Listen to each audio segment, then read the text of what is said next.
boy masumu na 0h à 6h du matin au kuta non langwa.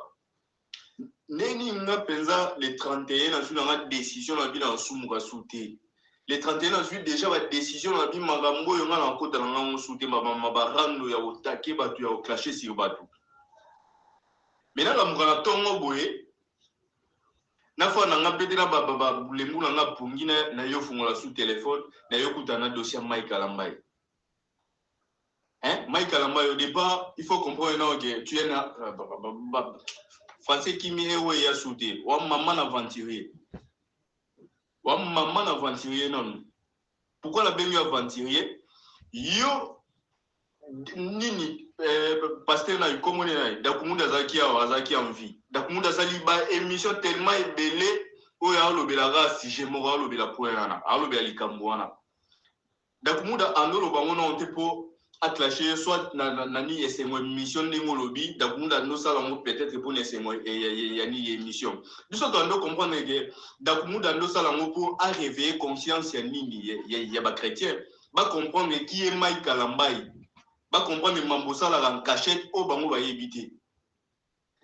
C'était ça le but ya nini ya ba émission au dakumunda multiplier qui pour réveiller conscience na biso to comprendre na mambosa la en coucou. Biso ko te ponga dana comprendre que banda kala ya tongo. Donc bandimi na yo église na yo ba comprendre non que yo wa mutanza meto sa ila nzambiti.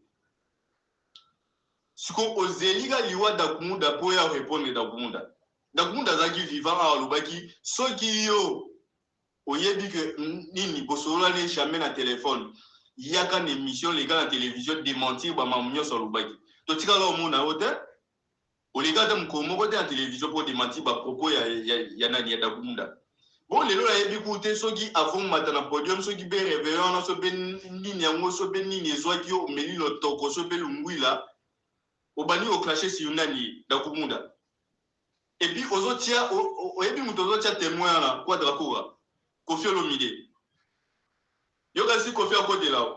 À côté de l'élo, à côté de lobby kuna, ayepe à Panzio pendant la télévision, abi Mike Alamba ya Zalaki.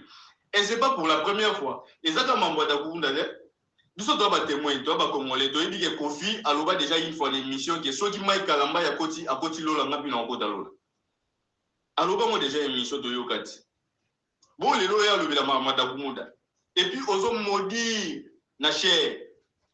Aux maudits, na chair, soit disant pasteur.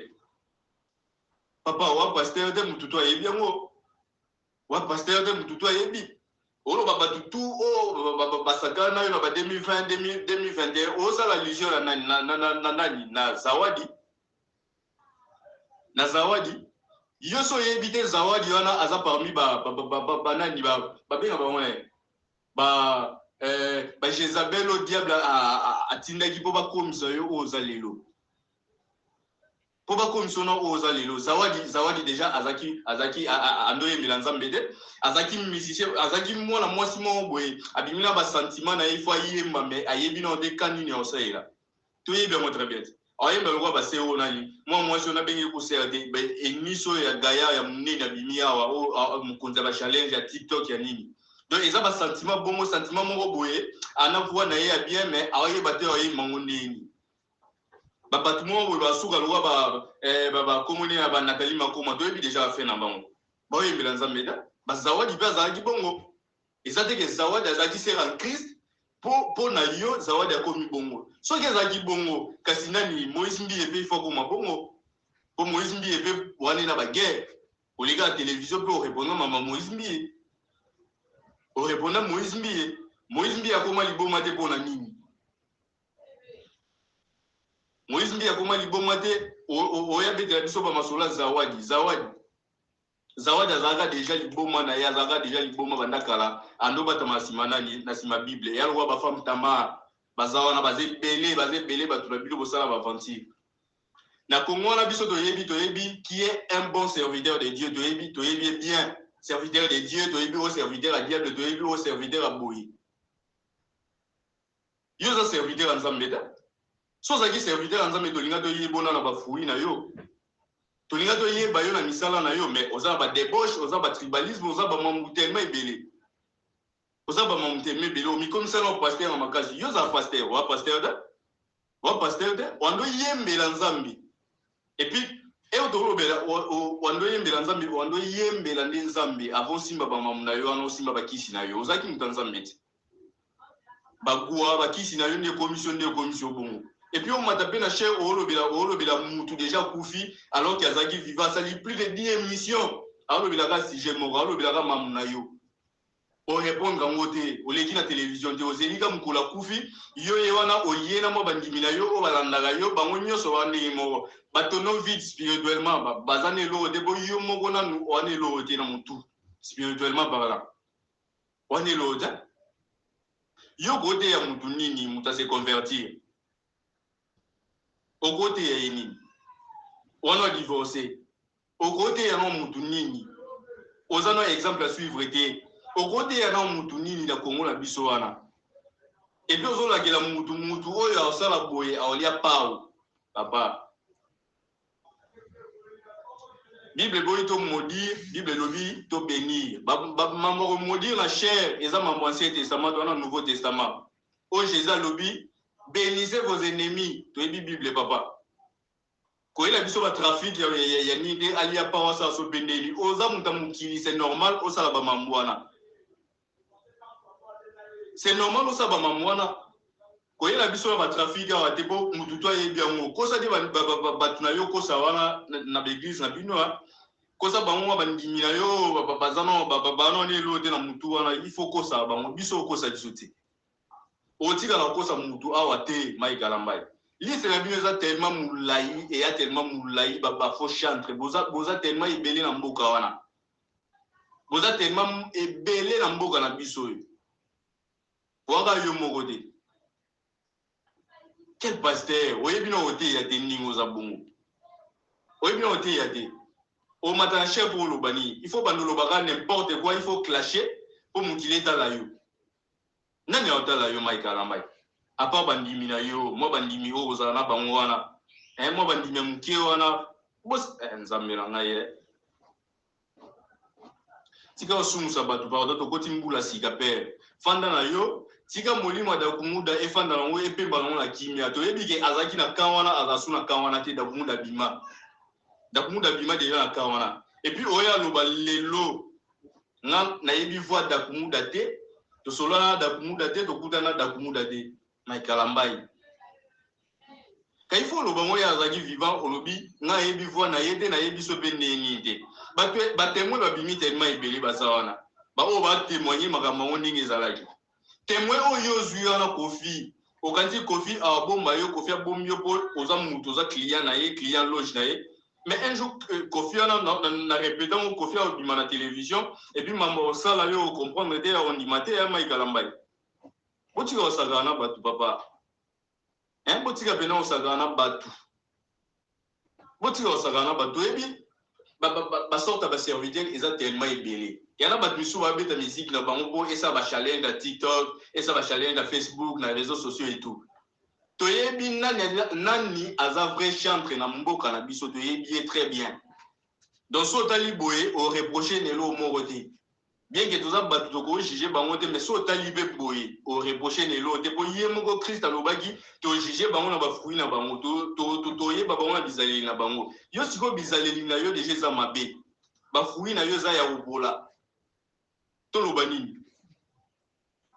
siko papa to lobani opola déjà kala to yebi déjà mamba zawadi kutu lobate penyel to yebi ku destination penyel de to yebi te so akenda wapi po mariage na yo na penyel to ya lobila ngo mariage na yo na penyel ezaki mariage intérêt moi ba to mebio aux États-Unis au commis les États-Unis bokabwa na ye ekomi ba mama divorce et tout au commis na kindumba o yoko ya maboko nani ya zawadi ti lelo vi na yo na etika libongo il faut bomisa na vi ya tika molimo nani ya Christian pe malakimia molimo da kumuda il faut pe mapena na kimia po asali fierté pena ya bana nzambe a se convertir alongwe na kamoko boya mulili aye na lumière yo ti lelo zana na mulili tika la kuna papa ya mambo ya kopesa biso leçon sikate yao de Dieu et qu'on promettre la mort na bateau yo bazo critiquer. Voilà. Par exemple, on a vu ce pas Jésus-Christ de Nazareth parce qu'il y a un modèle. Est-ce qu'il y a une marche à Jésus? Jésus n'a pas été critiqué. Est-ce que Jésus, tant va critiquer qu'à finga nani? Aboma nani? Akana nani koboma? Tant va finga gai. Vous voyez un peu? Alors, à un certain moment, même si on est chrétien, on ne peut pas être bête. Il faut tout le monde réfléchir. Tout le monde dit, matin, quoi, tout ça, chrétien, tout le monde tout même, total, et pourtant, le corps de Christ, ils ont détruit à cause de telle pratique. Voilà. Mais il y a en tant que producteur, au producteur qui, c'est un mot, au producteur qui, Mike Kalamba, conseil.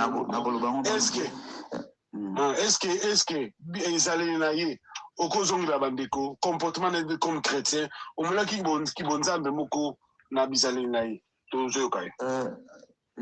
Vraiment, ce qui est venu dans le Robert en 2025, en tout cas, Naza prophète, Naza pasteur, Naza vérité, mais il faut tout le vérité. On va pas continuer comme ça. Le caractère, les attitudes, les comportements de qu'on a vu sur Mike, ça n'a rien à voir d'un serviteur de Dieu. Je suis désolé, tu vas supporter parce que c'est comme ça. Je crois que prévenir que binomo bomoni attitude n'est chair.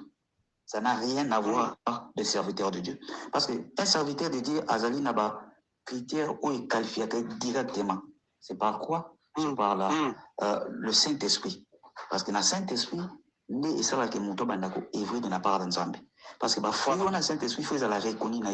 Mais là, mon toit a porté le frère Saint-Esprit, Titi donne à tout le monde en côté.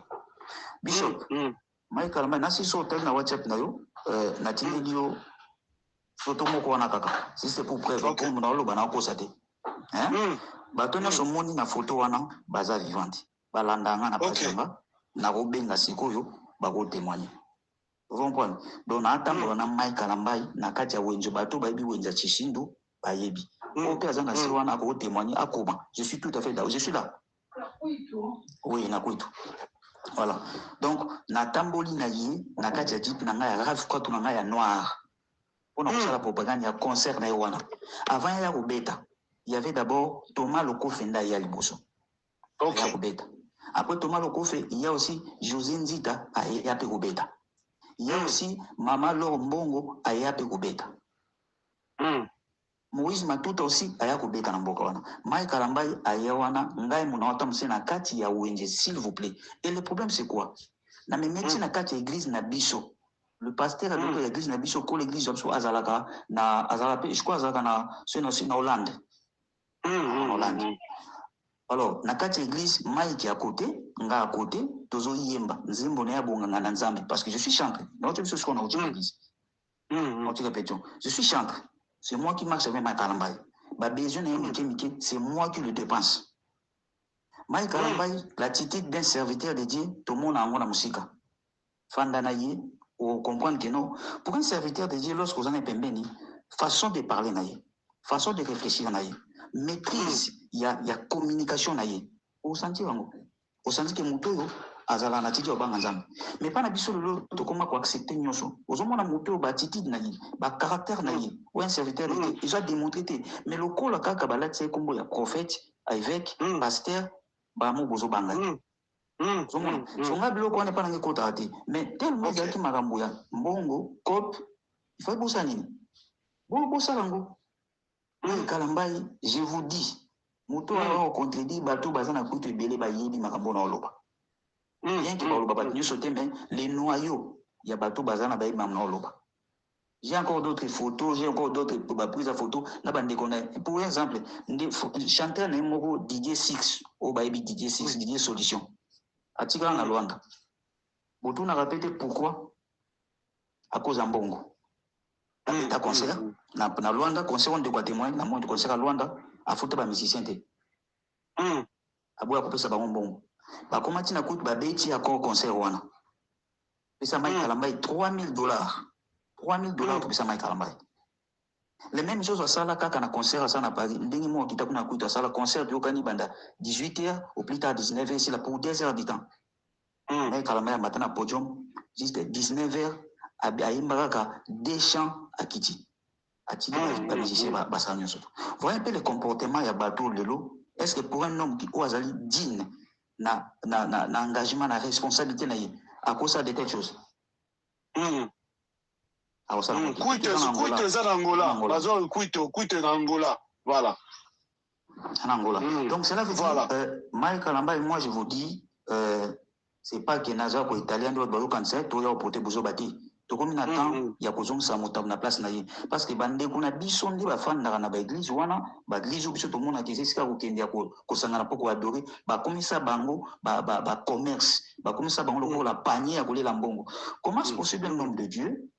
Ndeko mo akomeli ngai bandeko mo akomeli ngai bi frère wana to le petit témoignage à chantre na ye Jaël ce qui a na hôtel boy je crois c'était elle non bandeko muso babi non yebisa ndeko wana akosi ndeko wana za rapproche mingi azaka ndeko ya Mike aza ndeko baza rapproche mingi nde Mike azwa depuis na Lubumbashi que ezangi na ye c'est que ndeko a confondre bato ezaki wana te oyo bato nyonso bayebi ke est-ce que oko confirme eza ser wana Mike wato naoloba makambo oyo eleka na 2014 ok depuis longtemps boyoki Peniel awa Peniel ntango abima alobi makambo na ye na 2021 n'est-ce pas Peniel avait soulevé situation ya mwana mwasi wana Jaël oui ou non so nga naoloba makambo eleki na 2014 na Peniel moto akoloba na 2021 vous croyez que moi aussi je vais venir mentir?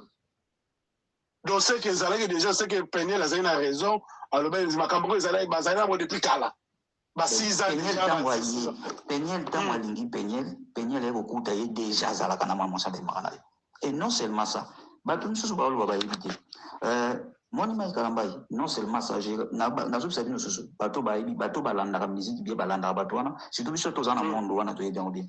Vous savez pourquoi encore il y a des sœurs babanda koyembana Mike ntango abanda sika. Il y a des sœurs babanda sika. Pourquoi les deux sœurs là balongwa na kati ya groupe wana? Oui, ça kana mwasi ya Michaud, le pasteur Michaud pour banda koyembana kati. Pourquoi ils ont quitté le groupe? Bakabwana Michaud pourquoi? Est-ce que tu vois pourquoi? Beaucoup de Hollande pasteur Michaud na mambozo beaucoup de tona ka. À un certain moment to ko tolo ngwana niveau hypocrisie ya kokima ka koloba. Likamboza babe tozo lobate. Et puis non c'est ba serviteur de Dieu pelé.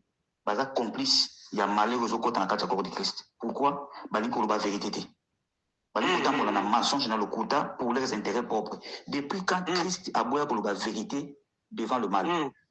Depuis quand? Parce que notre modèle est Christ. Est-ce que Jésus-Christ n'a pas connu tout le monde? Jésus a beau dire la vérité, il faut savoir tout le monde. Même devant mère, la service, n'a pas que non, femme, a bien femme. Pourquoi? À un service. Mais comment les loups, pasteur Nabiso, pour n'a pas la vérité, il faut bomba parce que si on a la vérité, et que ça lit, et qu'on a et que ça la boue. Cela veut dire que tu as cautionné ma bé. Il est temps de dire la vérité. Pour votre bref, tout la bêtise. Pour un serviteur de Dieu, il y a un lobby que non, tout va m'habiller ma bêtise. Pour un serviteur de Dieu, à cause d'un ranking na moto. Est-ce que le moussal nanzamba azaka na collègue na moto, azaka na ennemi na moto? Pourquoi Mike Kalamba et Moïse Bié basolate? Pour un serviteur de Dieu, est-ce que c'est normal? Pourquoi Mike Kalamba et José Nzita basolate basoanaka? Pour un serviteur de Dieu, est-ce que c'est normal? Et mais pendant ce temps, bazo tinda que non bon de la nzamba fungola ba porte na yo. À quel moment Dieu va ouvrir tes portes? Ceux qui y ont, oui ba na ko bonsana muninga noté. Mais la Bible nous dit avant que rien ne soit exaucé par naïe, bandana ko bonsana de quoi na opembeni. Avant que n'a pas de panzambe. N'est-ce pas la Bible nous dit ça? Mais donc j'ai vraiment beaucoup de choses hein. On a le qui cette fois-ci, muto kwa ko contredire kaka. Muto kwa ko boya. To bandoya na moko moko siko. To bando bimisa. Merci. Contredire kaka to bimisi. Ndeko bishop, ko za apprécier ko bimisa magambo. Muto a contredire na commentaire. Répondre na yango. Siko bandimi na bino église oya ba men wana ba mbosu be wana. Bondima ba men sans savoir. Il faut boyer ba pourquoi amen et lobi nini. Oui, et ça la mabongo. Donc et ça la malolenge wana. So tant muto ebisa bino que non, bokolia pas ou cette année. Yo lobi pe oui et ça la mabongo. Donc tu es complice ya ba muto azo luka bo mabande ko ba congolais. Mike Kalamba zo boya que non, ba mona na kofi na boy da muto na boy. Une autre parenthèse na ngana sala bino. Comment ozo bonga ozo wanga na kozala na kofi? Et tu es d'accord kozala na Weranson et Fally Ipupa. Quelle différence entre Weranson et Fally Ipupa et Kofi? Soy bo traiter bango ba musicien mokili. Pourquoi ozo boya ya Kofi, ozo ndima esko ya Wera na Fally Ipupa? Ça veut dire quoi? Est-ce que là où il y a la vie et cause là aussi na mort na kati? Est-ce que la lumière et l'obscurité selon la parole de Dieu et cause sangana? Yo en tant qu'expoditeur, aux hommes la musique chrétienne. ozomona ngo ezokende nini est-ce que c'est sainteté parlons de ça aussi la musique il fait ça la musique chrétienne j'ai un peu si raison à papa Franck Moulaja en tout cas c'est un homme de Dieu. Je dois le reconnaître que c'est un homme de Dieu. Sur Total Bible, parlant maintenant de Mike Kalamba, on parle de Madjabou, parce que l'une des ça représente Madjabou, lorsqu'on parle de Madjabou. Voilà. Dès qu'on a un verset biblique, au Bible Zoloba, que Dieu a besoin de meilleurs chanteurs ou bien de bons chanteurs. Pour adorateur, on a un verset biblique. Mais verset biblique aux alatés, mais ceux qui aiment sous besoin à 3 personnes. Mais, Batoubaye 17. Quand même, il faut ça, la choix,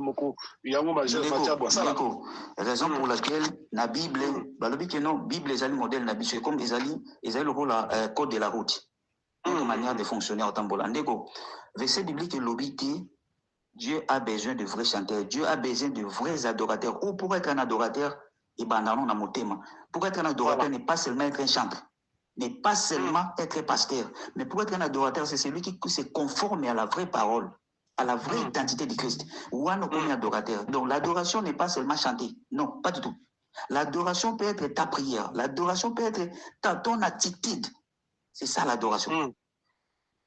Alors, lorsque nous beaucoup qualifier pour monter comme un adorateur, il faut aller à concours. Verset biblique qui dit pour monter comme adorateur, il faut passer par concours.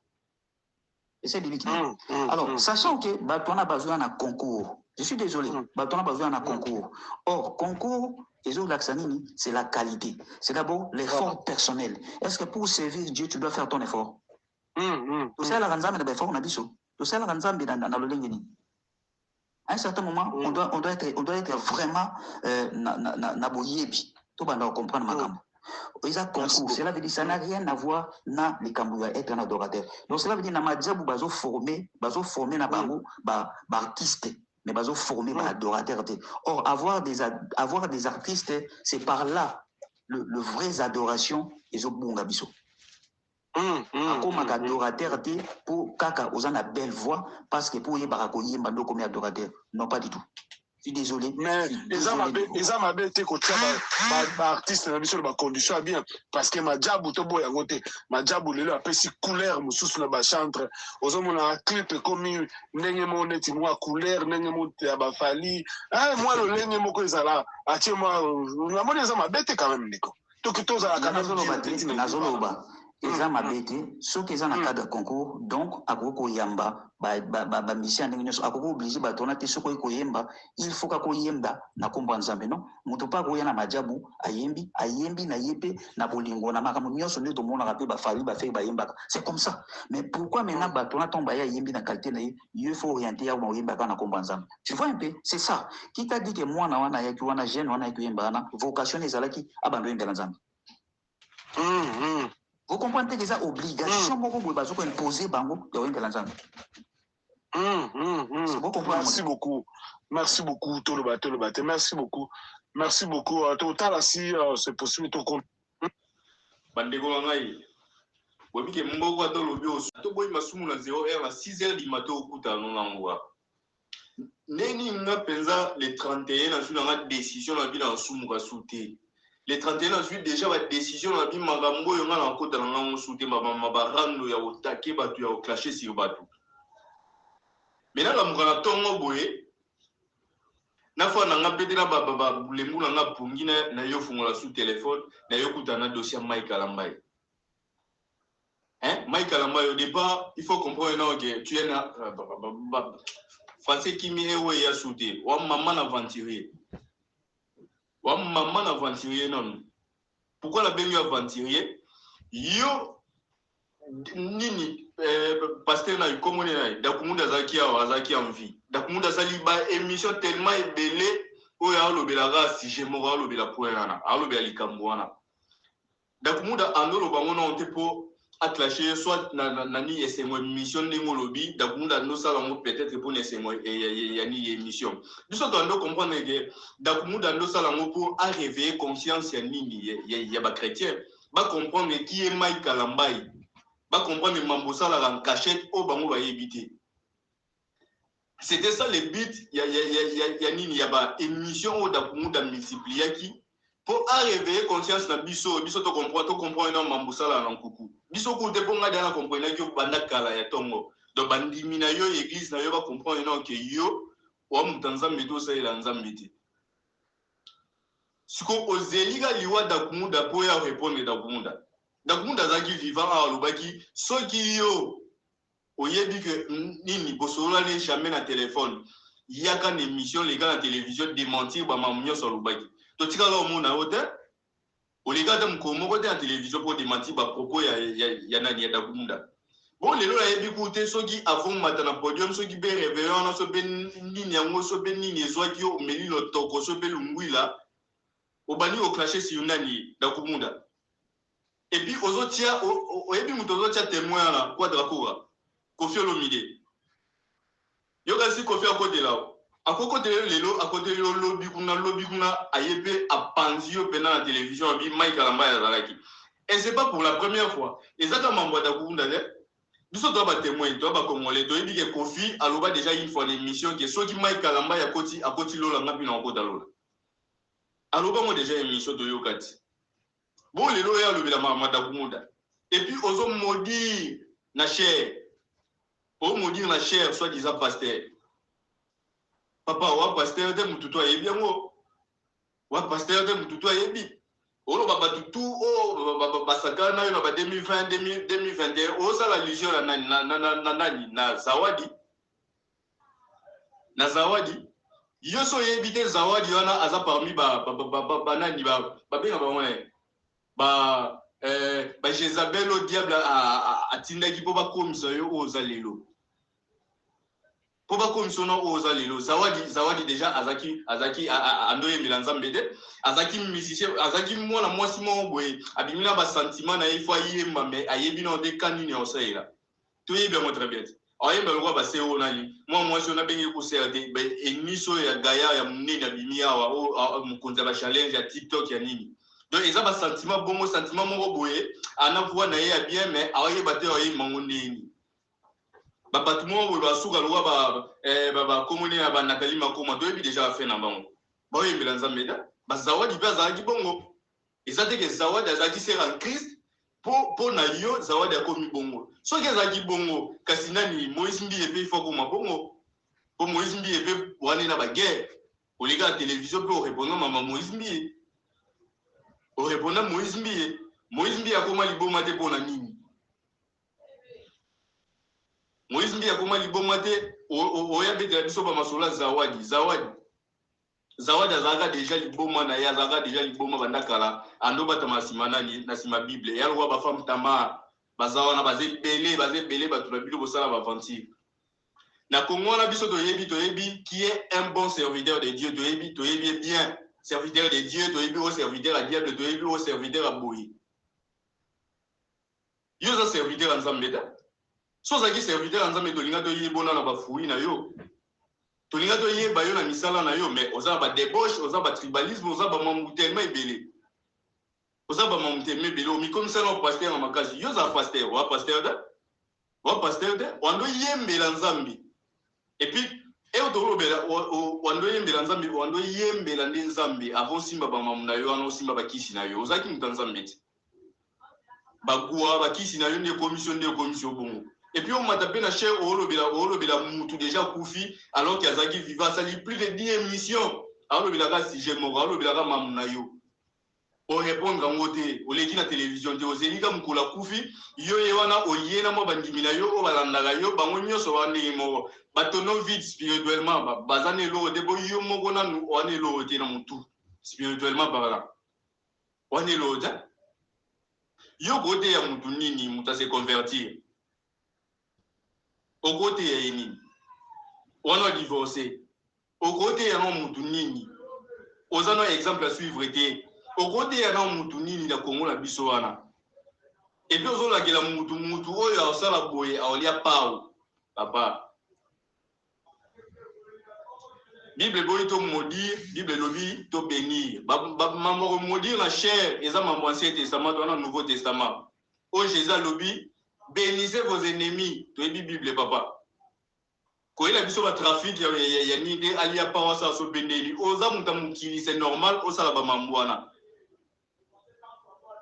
c'est normal osa ba mamwana ko yela biso ba trafic wa te po mutu to yebi yango ko sa de ba tuna yo ko sa wana na l'église na bino ko sa bango ba ndimi na yo bazana ba no ne lo te na mutu wana il faut ko sa bango biso ko sa biso te o tika na ko sa mutu awa te mai galambai liste na bino eza tellement moulayi et ya tellement moulayi ba faux chantre boza tellement ibele na mboka wana boza tellement ebele na mboka na biso yo waka yo moko te quel pasteur oyebi na ote ya te ningo za bongo oyebi na ote ya te o matana chef pour lobani il faut bandolo baka n'importe quoi il faut clasher pour mukile tala yo nani otala yo mai karambai apa bandimi na yo mo bandimi o za na bango wana mo bandimi muke wana bos nzambe na ngai tika osumusa batu pa odato koti mbula sika pere fanda na yo tika molimo da kumuda efanda na ngo epemba na kimia to yebike azaki na kawana azasuna kawana te da kumuda bima de na kawana et puis oya loba lelo na yebi voix da kumuda te to sola da kumuda te to kutana da kumuda te mai kalambai kaifo loba ngo ya azaki vivant olobi na yebi voix na yete na yebi so pe neni te ba témoin ba bimi tellement ebele bazawana ba o ba témoigner makambo ngo ndenge ezalaki témoin oyo zuya na kofi okanti kofi a bomba yo kofi abombi yo po oza mutu oza client na ye client loge na ye mais un jour kofi na répétant kofi a bima na télévision et puis mambo sala yo comprendre te on dimate ya mai kalambai botika osaka na batu papa botika pena osaka na batu botika osaka na batu ebi ba sorte ba serviteur eza tellement ebele yana ba misu ba beta musique na bango bo esa ba challenge na TikTok esa ba challenge na Facebook na réseaux sociaux et tout toyebi nani aza vrai chantre na mboka na biso toyebi très bien donc so tali boye o reprocher nelo moko te bien que toza batu to ko juger bango te mais so tali be boye o reprocher nelo te po ye moko Christ alobaki to juger bango na ba fruit na bango to yeba bango na bizaleli na bango yo siko bizaleli na yo déjà za mabe ba fruit na yo za ya ubola to lobani siko papa to lobani opola déjà kala to yebi déjà mamba zawadi kudu lobate penyel to yebi ku destination penyel te to yebi te so akenda ye wapi po mariage na yo na penyel to ya lobila ngo mariage na yo na penyel ezaki mariage intérêt mona ba to million les États-Unis au commis les États-Unis bokabwa na ye ekomi ba mama divorce et tout okomi na kindumba o yo kwela maboko nani ya zawadi ti lelo vi na yo na etika libongo il faut bongisa na vi ya tika molimo nani ya Christian pe malakimia molimo da kumuda il faut pe mapena na kimia po asali fierté pena ya bana nzambe a se convertir à l'omwe na kamoko boya mulili aye na lumière yo ti lelo zana na mulili tika la kuna papa ya mambo ya kopesa biso leçon sikate yao de Dieu et qu'on commettre la mort na bateau bazo critiquer. Voilà. Donc exemple na biso pas Jésus-Christ de Nazareth parce qu'il y a un modèle. Est-ce que na marche à Jésus n'a pas été critiqué? Est-ce que Jésus tant ba critiquer ka finga nani? Aboma nani? Akana nani ko boma tant ba finga kai. Voilà un peu. Alors à un certain moment même si on est chrétien on peut pas être bête. Il faut tout bando réfléchir. Chrétien, et pourtant, le corps de Christ, ils ont détruit à cause de telle pratique. Voilà. Mais il y a en tant que producteur, au producteur qui,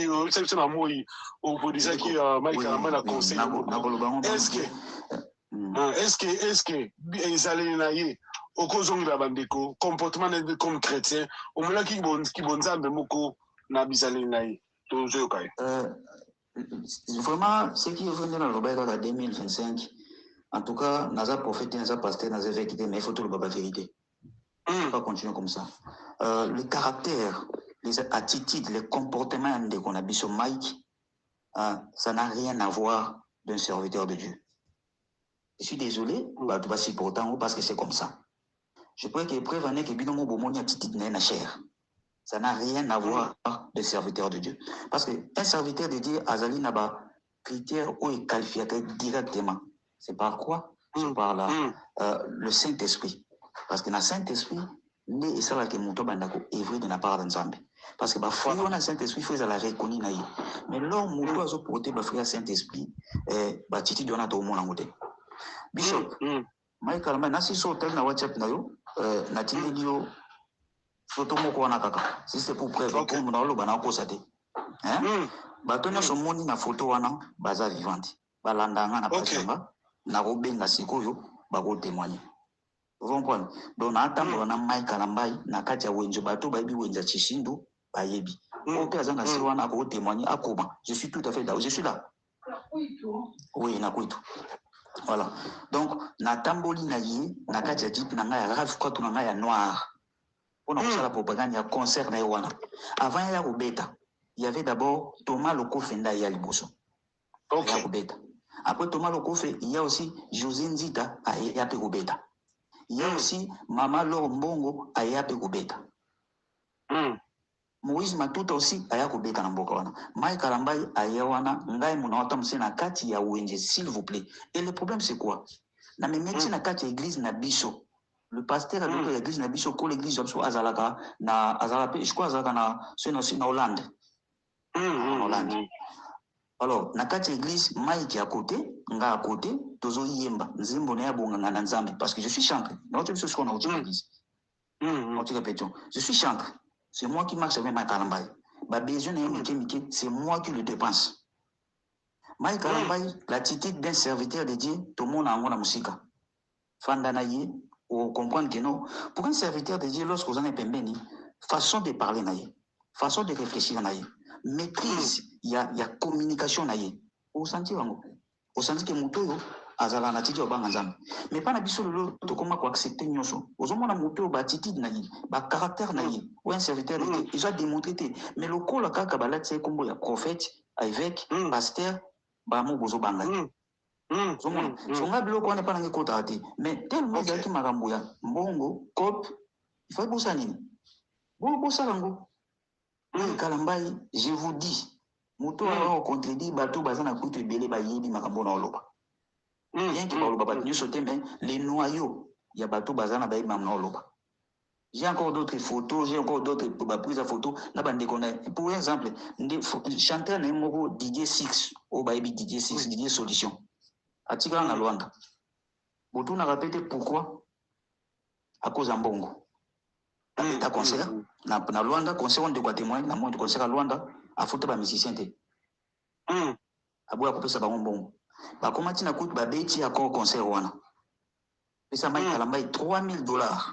$3000 pour pesa Mike Kalambai. Les mêmes choses à ça là quand on concert à ça na Paris. Ndenge mo kita kuna kuita ça là concert du Okani banda 18h au plus tard 19h c'est là pour 2 heures du temps. Mike Kalambai a matin à podium juste 19h à Imbaraka des chants à Kiti. À Kiti ba musicien ba ça nyonso. Voyez un peu le comportement ya bateau lelo. Est-ce que pour un homme qui oazali digne na engagement, na responsabilité à cause de telle chose. Kuite en Angola. Kuite en Angola. Voilà. En Angola. Donc cela veut dire, Mike Kalambai, moi je vous dis, c'est pas que Nazar ou Italien doit avoir cancer, tout y a porté besoin bâti. Tout comme il attend, il y a besoin de ça monter na place naïe. Parce que bande qu'on a bison de la fan dans la église wana, ba église où tout le monde a dit c'est ça ou kenya ko sangana poko adorer, ba comme ça bango, ba commerce, ba comme ça bango le la panier à coller l'ambongo. Comment c'est possible le nom de Dieu? À quoi le banana? Mais zela ndeko mo komelinga bandeko mo komelinga bi frère wana to le petit témoignage à chantre naïe Jaël. Ceux qui allaient à hôtel, je crois que c'était elle, non? Bandemousso Babino, Yebisa Ndekwana, à Kosi, Ndekwana, ça rapproche, Ndekwana, Ndeko ya Mike, Aza Ndeko, ça rapproche, Mike a joué depuis dans Lubumbashi, Ezagi Naye, c'est que Ndeko a confondre Batu. Ezagi Wanate, Oyo, Batunuso Bayebike, est-ce que vous confirmez ça? C'est Wana, Mike Wano. Naoloba Makambo, Oileka, na 2014. Ok. Depuis longtemps. Boyoki Paniel a peigné le temps à Bima à lobby Maramnaël en 2021. N'est-ce pas Peniel avait soulevé situation à moi à mentionné Agel? Oui ou non? Son man a le Makambo il est en 2014. N'a Peniel Moutéro en 2021. Vous croyez que moi aussi je vais venir mentir? Donc c'est que déjà c'est que Peniel a raison. Alors ben Makambo ils allaient depuis Kala. 6 ans déjà. Peniel tango alingi Peniel ekokuta ye déjà azalaka na mama sa demaka. Et non seulement ça, bato misusu baolo bayebi te. Moni mai kalambai, non seulement ça, nazo sabi no susu, bato balanda la musique bien balanda bato wana, surtout biso to zana monde wana to yedi bien. Vous savez pourquoi encore il y a des sœurs banda ko malama ki tango banda sika. Il y a des sœurs banda sika. Pourquoi les deux sœurs là-bas longwa na kati groupe wana? Oui, ça kana mwasi ya Michaud, le pasteur Michaud, pour banda ko malaka. Pourquoi ils ont quitté le groupe? Bakabwana Michaud pourquoi? Est-ce que vous savez pourquoi? Beaucoup de Hollande pasteur Michaud na mambozo beaucoup de tuna ka. À un certain moment to ko tolo ngwana niveau hypocrisie ya kokima ka koloba. Likambuza mabe tozo lobate. Et puis non c'est ba serviteur de Dieu pelé. Baza complice ya malheur zo kota na kati ya corps de Christ. Pourquoi? Bali ko loba vérité te. Bali ko tambola na mensonge na lokuta pour leurs intérêts propres. Depuis quand Christ a boya ko loba vérité devant le mal? Depuis quand? Parce que notre modèle est à Christ. Est-ce que Jésus-Christ n'a pas connu tout le monde? Jésus a beau la vérité, il faut savoir tout le monde son golo. Même devant mère na service na lobby que non femme, a bien femme. Pourquoi? À un service. Mais comment les loba pasteur na biso? On a dit qu'en vérité, il faut bomba parce que son a lobby vérité et que ça ligne de konanga et que ça la boue. Cela veut dire toujours cautionner ma bé. Il est temps de dire la vérité. Pour votre bref, bande konanga, tout la bêtise. Pour un serviteur de Dieu. De quoi attaquer à lobby que non, tout va m'habiller ma bête. Pourquoi un serviteur de Dieu à cause d'un ranking na moto? Est-ce que mon moussal n'anzamba azakana collègue na moto azakana ennemi na moto? Pourquoi Maï Kalambai et Moïse Bié basolate? Pour un serviteur de Dieu, est-ce que c'est normal? Pourquoi Maï Kalambai José Nzita basolate baswanaka? Pour un serviteur de Dieu, est-ce que c'est normal? Et mais pendant ce temps, bazo tinda que non bon de la nzamba fungola ba porte na yo. À quel moment Dieu va ouvrir tes portes? Ceux qui yo, oui ba na ko bonsana muninga noté. Mais la Bible nous dit avant que rien ne soit exaucé par naïe, bandana ko bonsana de quoi zana opembeni. Avant que ça parle de panzambe. N'est-ce pas la Bible nous dit ça? Mais donc j'ai pas beaucoup de choses hein. On a le qui cette fois-ci, muto kwa ko contredire kaka. Muto kwa ko boya. Tubandoya na moko moko siko tubando bimisa merci contredit kaka tubimisi ndikona bishop cause apprécier ya kubimisa magambo moto a contredit yo na commentaire répondre na yango siko bandimi na bino église oya ba men wana ba mbosube wana bondima ba men sans savoir il faut boyer ba rappeler pourquoi amen et lobi nini oui et ça la mabongo donc et ça la malolenge wana so tant moto a sabino que non bokolia pas ou cette année yo lo bipé oui et ça ma bongo donc tu es complice ya bal muto azo luka bo mabande ko ba congolais mai ka mbala zo boya ke no ba mona na kofi na boy da muto na boy une autre paradis na ngana sala bino comment ozo bonga ozo wanga na kozala na kofi et tu es d'accord kozala na we ranson et fali poupa quelle différence entre we ranson et fali poupa et kofi so bo traiter bango la musicien mokili pourquoi vous boyez à Kofi, vous avez dit maestro ya na fali popa. Ça veut dire quoi? Est-ce que là où il y a la vie et que là aussi na mort na kati? Est-ce que la lumière et l'obscurité, selon la parole de Dieu, et que sangana? Yo en tant qu'expoditeur, aux hommes la musique chrétienne, aux hommes la ouezo kenende. Est-ce que c'est sainteté parlons de ça aussi. Parlons de ça aussi. Aussi ça. La musique qui faisait la musique chrétienne, je l'ai appelé si raison à papa Franck Moulaja. En tout cas, c'est un homme de Dieu. Je dois le reconnaître que c'est un homme de Dieu. Sur Total Bible, parlant maintenant de Mike Kalamba, on parle de Madjabou. Parce que l'une des ça représente Madjabou. Lorsqu'on parle de Madjabou, voilà. Dès qu'on a un verset biblique, au Bible Zoloba, que Dieu a besoin de meilleurs chanteurs ou bien de bons chanteurs. Pour base à adorateur, on a un verset biblique. Mais verset biblique aux alatés, mais ceux qui aiment sous bazar besoin à 3 personnes. Mais Batoubaye 17. Quand même, il faut ça la choix. Raison pour laquelle la Bible, la Bible est le modèle, c'est comme le code de la route. Notre manière de fonctionner en Tambola. Verset biblique est l'obité. Dieu a besoin de vrais chanteurs. Dieu a besoin de vrais adorateurs. Ou pour être un adorateur, et bandanon na motema. Pour être un adorateur, n'est pas seulement être un chanteur, n'est pas seulement être pasteur, mais pour être un adorateur, c'est celui qui se conforme à la vraie parole, à la vraie identité de Christ. Ou un adorateur. Donc l'adoration n'est pas seulement chanter. Non, pas du tout. L'adoration peut être ta prière. L'adoration peut être ton attitude. C'est ça l'adoration. Alors, lorsque Bino beaucoup qualifié pour monter comme un adorateur, il faut aller à un concours. Verset biblique qui dit pour monter comme adorateur, il faut passer par concours. Verset biblique. Alors, sachant que tu as besoin d'un concours, je suis désolé, tu as besoin d'un concours. Or, concours, c'est la qualité. C'est d'abord l'effort personnel. Est-ce que pour servir Dieu, tu dois faire ton effort? Tu sais, la ranzame de l'effort, on a dit ça. Tu sais, la ranzame dans le lingeni. À un certain moment, on doit être vraiment naboyebi. Tout le monde comprendre ma gamme. Concours, cela veut dire ça n'a rien à voir avec les Cambouis, être un adorateur. Donc cela veut dire que bazo formé na bango artiste, mais bazo formé adorateur. Or avoir des artistes, c'est par là le vrai adoration et au bunga biso. Comme adorateur pour kaka aux a belle voix parce que pour y barakoyer mando comme adorateur non pas du tout. Je suis désolé. Mais les hommes avaient été côté artiste na biso ba condition bien parce que ma diabu to boya ngote ma diabu lelo apesi couleur mususu na ba chantre aux hommes na clip comme ndenge mo neti moi couleur ndenge mo ya ba fali moi le ndenge mo ko ezala atie moi na moni les hommes bête quand même ndiko to que to za kana nazoloba Eza mabete, ceux qui sont dans le cadre de concours, donc, à Koko Yamba, mission à Koko obligé, tonate, ceux qui Yamba, il faut qu'à Yamba, na Kombanzambe, non? Motopa Goyana Majabu, Ayembi, na Yepe, na Bolingo, na Makamunio, son nez, tout le monde a rappelé, Fali, Yemba. C'est comme ça. Mais pourquoi maintenant, Tonat Tombaya Yembi, na qualité, il faut orienter à Yemba, na Kombanzambe? Tu vois un peu? C'est ça. Qui t'a dit que moi, na Yakuana, jeune, on a Yemba, vocation est Zalaki, abandonné de l'Anzambe. Vous comprenez que ça obligation pour imposer bango de l'ensemble. Merci beaucoup. Merci beaucoup Tolobate. Merci beaucoup. Merci beaucoup. Total si c'est possible ton compte. Bandeko ngai. Bobi ke mboko atolo bio